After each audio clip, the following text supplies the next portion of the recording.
Chapter 3. Then Solomon began to build the house of the Lord at Jerusalem in Mount Moriah, where the Lord appeared unto David his father, in the place that David had prepared in the threshing floor of Ornan the Jebusite.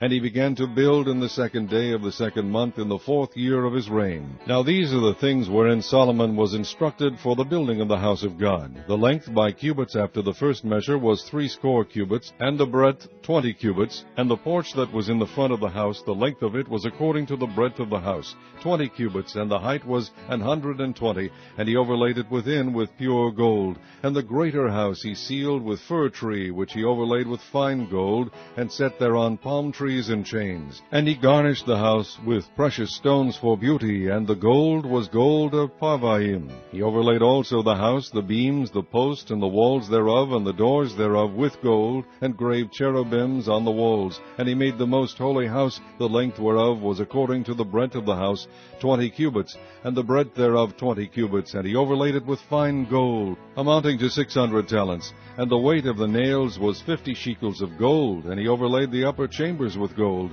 And in the most holy house he made 2 cherubims of image work, and overlaid them with gold.